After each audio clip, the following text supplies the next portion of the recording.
سیدنا ابو ہریرہ رضی اللہ تعالیٰ عنہ سے روایت ہے کہ اپنے عید نماز کی جگہوں کو تکبیر سے آراستہ کرو، اور رسول اللہ صلی اللہ علیہ وسلم نے فرمایا ہر قوم کے لیے کوئی نہ کوئی خوشی کا دن ہوتا ہے، یہ عید کا دن ہمارے خوشی کا دن ہے۔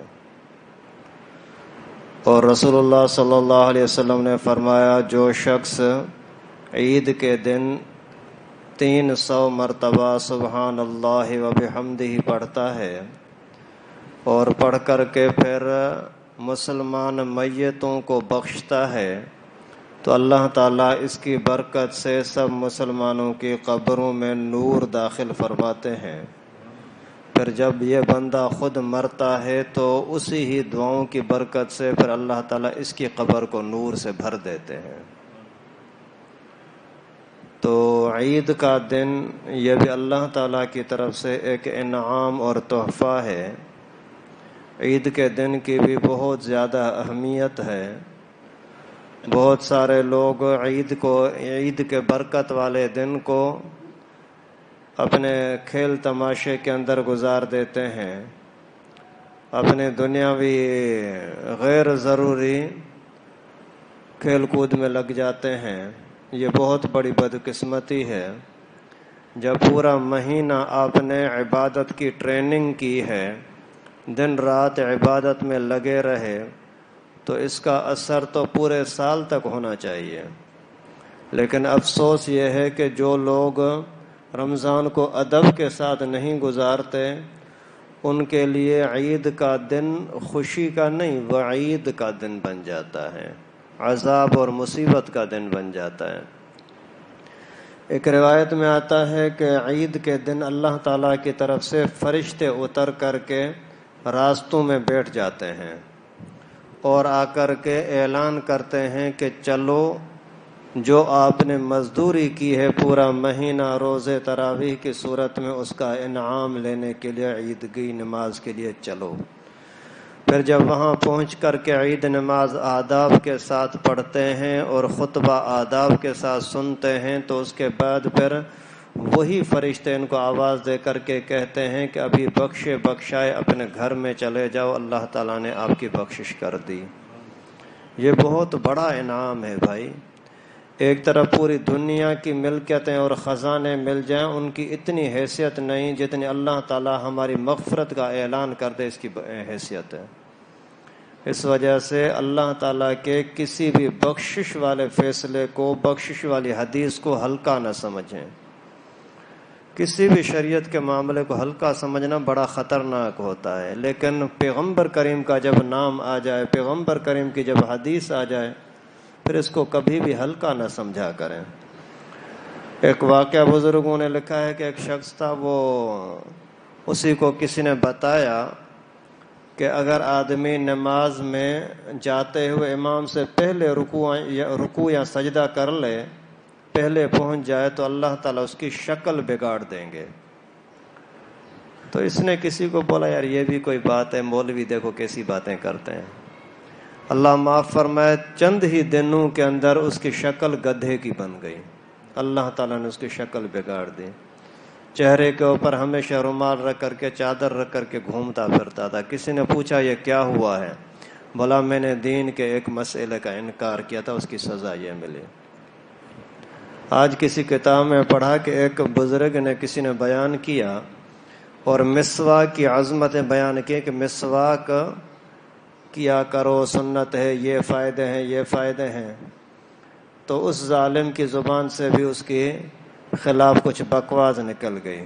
یہ دیکھو تو سے بھی لکڑی کے اندر کیا فائدہ ہے کہ منہ کے دانتوں میں لگاؤ، بس انگلی سے کپڑے صاف کر لو، مسواک کیا ہوتا ہے۔ اور اتنا بدبخت نکلا کہ اس نے بولا یہ مسواک تو میں اپنے نیچے صفائی کے لیے لگاؤں گا، اور ایسا بدبخت نے کیا، اور اللہ تعالیٰ کی طرف سے اس کو سزا یہ ملی کہ تھوڑے ہی دنوں کے بعد اس کے پیٹ میں بہت زیادہ درد ہوا۔ پہلے زمانے میں آپریشن وغیرہ تو ہوتے نہیں تھے کہ جلدی میں چیر پاڑ کر کے دیکھ لیں کہ اندر کیا ہے، الٹرا ساؤنڈ کر دیں، ایسی صورتیں تو تھی نہیں۔ تو بہت زیادہ تڑپنے لگا، حد سے زیادہ تڑپتا رہا، کبھی پیٹ میں کس جگہ پر درد، کبھی کس جگہ پر درد، جیسے ظاہر میں جسم کو کوئی کاٹے اور کاٹنے کی وجہ سے درد ہوتا ہے، اس سے زیادہ اس کو درد محسوس ہو رہا تھا۔ آخر سے دن رات تڑپتے تڑپتے چیختے چیختے یہ مر گیا۔ اچھا، مرنے کے قریب اس کے نیچے سے ایک چوہے نما کوئی چیز پیٹ سے نکلی، اور اس کا منہ مچھلی کے منہ کی طرح، لیکن زہریلے دانت لگے ہوئے تھے اس کے منہ میں، اور جیسے ہی وہ کیڑا اس کے پیٹ سے نکلا تو وہ کہہ رہا تھا کہ اس نے میرے پیٹ کے جس ذرے ذرے کو کاٹ کے رکھ دیا ہے، اور تڑپ کر کے مر گیا۔ تو کہنے کا مقصد یہ ہے کہ شریعت کے کسی مسئلے کو اللہ کے واسطے ہلکا نہ سمجھا کریں، سمجھ میں آتا ہے محبت سے ادب کے ساتھ عمل کریں، نہیں آتا خاموش ہو جائیں، لیکن کبھی مذاق نہ اڑانا کہ نہیں یہ باتیں غلط ہیں، یہ غلط ہیں، ایسا کہنا بڑا خطرناک ہے۔ تو یعنی عید کے دن کو اہمیت کے ساتھ، آداب کے ساتھ، سنت کے مطابق گزارنے کی کوشش کریں۔ تو حضرت ابو ہریرہ نے فرمایا کہ عید کے نماز کی جگہوں کو تکبیروں کے ساتھ آراستہ کرو۔ تکبیروں کے ساتھ آراستہ کا مقصد یہ ہے کہ اللہ اکبر لا الہ الا اللہ واللہ اکبر وللہ الحمد، یہ پڑھتے جایا کریں۔ جب بھی آپ نماز کے لیے جاؤ تو دو راستے کا اہتمام کرو، ایک راستے سے جاؤ، دوسرے راستے سے واپسی ہو۔ جاتے ہوئے تکبیر کی آواز، تکبیریں کہتے جاؤ، اللہ اکبر لا الہ الا اللہ اکبر وللہ الحمد۔ یہ حضرت ابراہیم علیہ السلام کی سنت ہے۔ وہ جب اپنے بیٹے کو ذبح کرنے کے لیے لگا، اب یہاں سے چھری چلا رہا ہے، زور لگا رہا ہے کہ بیٹا ذبح ہو جائے، بیٹا کٹ جائے، لیکن اللہ تعالیٰ کی طرف سے اجازت نہیں تھی۔ حضرت ابراہیم کو غصہ آ رہا تھا کہ کیوں کام نہیں ہو رہا۔ اتنے میں جبرائیل علیہ السلام تشریف لائے، اور اسی نے اس کو اپنی طرف متوجہ کرنے کے لیے فرمایا اللہ اکبر، یعنی اللہ سب سے بڑا ہے، تیرا جو یہ بیٹا نہیں کٹ رہا، ذبح نہیں ہو رہا، اس میں بھی اللہ تعالیٰ کا حکم ہے جس وجہ سے نہیں کٹ رہا۔ پھر جب اس کے سامنے وہ جنت کا جانور، جنت کا مینڈھا رکھا گیا اور وہ کٹ گیا، بیٹا بچ گیا، تو حضرت ابراہیم علیہ السلام نے فرمایا لا الہ الا اللہ واللہ اکبر، اللہ کے سوا واقعی کوئی معبود نہیں، اللہ ہی سب سے بڑا ہے، جو اس نے چاہا وہی ہوا، نبی کی مرضی نہیں چلی، اللہ کی مرضی چلی۔ تو بیٹا جب بچ گیا اور قربانی بھی قبول ہو گئی، تو بیٹے نے بولا اللہ اکبر وللہ الحمد۔ یہ اللہ تعالیٰ کو الفاظ بہت پیارے لگے اور یہ حکم جاری کر دیا کہ یہ پڑھا کرے، اللہ تعالیٰ کی کبریائی بیان کریں، تکبیروں کے ساتھ آراستہ کریں عید کے دن کو اور عید کے دن راستوں کو۔ اور یہ سبحان اللہ و بحمدہ پڑھنے کا بھی اہتمام کریں، خصوصاً عید کے دن۔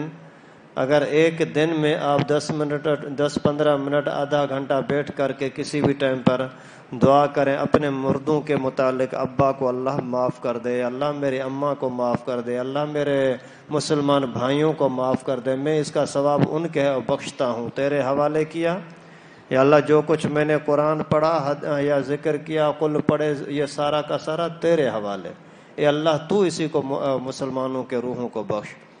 تو اس کی وجہ سے اللہ تعالیٰ ان میتوں کے قبروں کو منور بھی کریں گے اور ان کو اطلاع بھی کریں گے کہ فلاں بندے نے تیرے لیے یہ تحفہ بھیجا ہے۔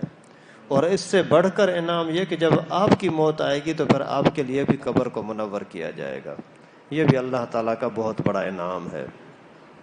تو عید کا دن ادب و احترام کے ساتھ گزاریں، گناہوں سے بچیں۔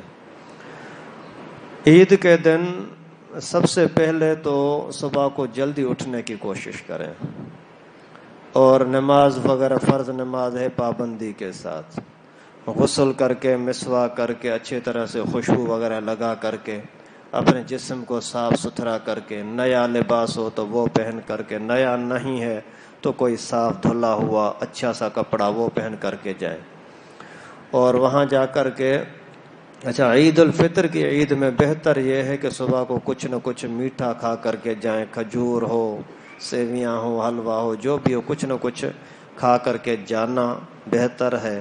جبکہ عید الاضحیٰ کے اندر یہ ہوتا ہے کہ کچھ نہ کھا کر کے جانا بہتر ہے، اور عید کا دن وہاں جا کر کے پہنچنے کے لیے کوشش کریں کہ جلدی سے جلدی پہنچیں، اپنے بیٹوں کو اولاد کو ساتھ لے کر کے جائیں۔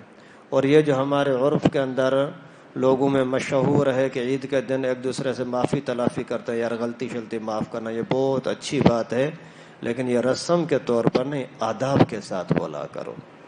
خصوصاً مہربانی کرنا کہ آپ کے جو قریبی رشتے دار آپ سے ناراض ہیں ان کے پاس ضرور جائیں، آپ کی بہن ہو، بھائی ہو، چاچا ہو، ماموں ہو۔ پیغمبر کریم صلی اللہ علیہ وسلم کے پاس ایک شخص آئے، اللہ کے رسول میری اماں فوت ہو گئی ہے، کیا اس کے فوت ہونے کے بعد بھی میں اس کے ساتھ کوئی بھلائی کر سکتا ہوں؟ تو پیغمبر کریم صلی اللہ علیہ وسلم نے فرمایا تیری خالہ ہے، تیری ماں کی بہن ہے؟ عرض کیا کہ ہاں ہے۔ فرمایا اسی کی خدمت کر، یہی تیری ماں کی خدمت ہے۔ تو جو آپ کے رشتہ دار ہیں ان کا دل خوش کرنے کی کوشش کریں۔ انسان کبھی نہ کبھی ایک دوسرے کے ساتھ کوئی نہ کوئی چپکلش اور ناراضگی ہو جاتی ہے، ان سے معافی تلافی کرو، بہت بہتر ہے۔ مفتی تقی صاحب نے لکھا ہے دامت برکاتہم العالیہ، فرماتے ہیں کہ ویسے ہی آپس میں یار دوست یہ آپس میں اپنا ماحول بنا دو کہ کبھی کبھار ایک دوسرے سے معافی مانگا کرو، یار آپ کو میری طرف سے کوئی دکھ تو نہیں ہے، کوئی تکلیف تو کبھی نہیں پہنچی، مجھے معاف کر دینا یار، میرے زبان سے شاید کوئی کبھی ایسا لفظ نکل گیا ہو۔ تو اس کا بھی آپ اگر ایک دوسرے سے معافی مانگو گے، معاف کرو گے، تو اللہ تعالیٰ کے سامنے بھی آپ معافی کے حقدار بن جاؤ گے۔ اور پھر عید کے دن آدمی جب وہاں عید کے لیے گیا تو سب سے پہلے جانے کی کوشش کرے، جتنا جلدی پہنچے گا اتنا بہتر ہے، اور وہاں ذکر و اذکار کے اندر مشغول ہو جائے۔ اور اس کے بعد جب عید کی نماز ہو جائے اور خطبہ ہو جائے، اس کے بعد بھی پھر یہ شکر کرتے ہوئے اپنے گھر کی طرف آئیں کہ اللہ تعالیٰ نے مجھے اس عبادت کرنے کی توفیق بخشی۔ اور فطرہ وغیرہ یہ عید کی نماز سے پہلے ہر حال میں ادا کرنا ہے، اس کے بعد اگر کرے گا تو قضا ہوگا اور قضا کا گناہ اس کے کھاتے میں آئے گا۔ اور اگر ویسے خوشی حاصل کرنے کے لیے ایک دوسرے کی دعوتیں کرتے ہو عید کے دن تو بھی اچھی بات ہے، یہ کوئی شریعت کا حکم نہیں ہے لیکن ہمارے رسم رواج کا حصہ ہے اور اچھی بات ہے۔ جو رسم شریعت سے ٹکرائے نہ اس کو ختم کرنے کا کوئی حکم نہیں ہوتا۔ باقی یہ جو عید کے نماز کے بعد مل ملاپ کرتے ہیں، بھائی عید مبارک، عید مبارک، عید مبارک کہنا کوئی بری بات نہیں ہے، عید مبارک کہہ سکتے ہو کہ اللہ تعالیٰ عید کا دن تیرے لیے برکت والا بنا، مبارک بنا، برکت والا۔ باقی اس کو لازمی سمجھنا کہ بھائی گلے ملنا ہے اور یہ کرنا، یہ غلط ہے۔ اور اسی کے اندر بہت سارے لوگ بہت سختی سے بولتے ہیں کہ ملنا جائز ہی نہیں، یہ بھی غلط ہے۔ اگر کوئی مل لیتا ہے تو بھی ٹھیک ہے، نہیں ملتا تو بھی ٹھیک ہے، دونوں صورتوں کے اندر افراط اور تفرید یہ اسلام کے اندر نہیں ہوتا ہے۔ حد سے زیادہ کوتاہی کر لو یا حد سے زیادہ روشن خیال بن جاؤ، یہ دونوں چیزیں اسلام کے اندر نہیں ہیں۔ آپ اپنے یعنی غیر ضروری کو ضروری نہ سمجھو اور ضروری کو غیر ضروری نہ سمجھو، یہی کافی ہے۔ اور عید کا مقصد صرف اللہ تعالیٰ کی عبادت ہی ہے، اللہ ہی کی طرف توجہ۔ حضرت عمر فاروق رضی اللہ تعالیٰ عنہ کے بارے میں آتا ہے کہ ایک مرتبہ عید کے دن اپنے بیٹے کو دیکھا کہ ایک پرانی سی قمیص پہنی ہوئی تھی، تو حضرت عمر رضی اللہ تعالیٰ عنہ کے چہرے پر تھوڑا سا ایسے آثار محسوس ہوئے کہ شاید بیٹے کو یہ برا لگتا ہوگا کہ اور لوگوں کو اچھے اچھے کپڑے ہیں اور بچوں کو اچھے اچھے کپڑے، مجھے ہلکا ہے۔ تو بیٹے نے سمجھ لیا، پوچھا ابا کیوں آپ کے چہرے کے اوپر تھوڑا سا ناگواری سی محسوس ہو رہی ہے؟ تو ابو نے بولا، حضرت عمر فاروق رضی اللہ تعالیٰ عنہ نے فرمایا کہ بیٹا میرے دل میں ایسے ہی ایک جھٹکا لگا، شاید آپ کا دل نہ ٹوٹے کہ اوروں کو کپڑے اچھے ہیں مجھے اچھے نہیں ہیں۔ تو بیٹے نے کتنا پیارا جواب دیا، فرمایا ابا دل تو ان کا ٹوٹنا چاہیے جن سے اللہ ناراض ہے، ابا دل تو ان کا ٹوٹنا چاہیے جن سے ماں باپ ناراض ہوں، ابا جب آپ مجھ سے راضی ہیں تو مجھے امید ہے کہ اللہ مجھ سے راضی ہوگا، پھر دل ٹوٹنے کا کیا مطلب۔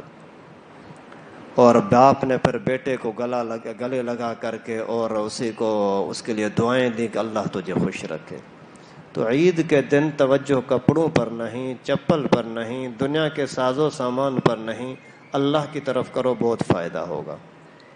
الہ العالمین سے دعا ہے کہ اللہ تعالی ہم سب کو عمل کرنے کی توفیق نصیب فرمائے۔ وآخر دعوانا ان الحمد للہ رب العالمین۔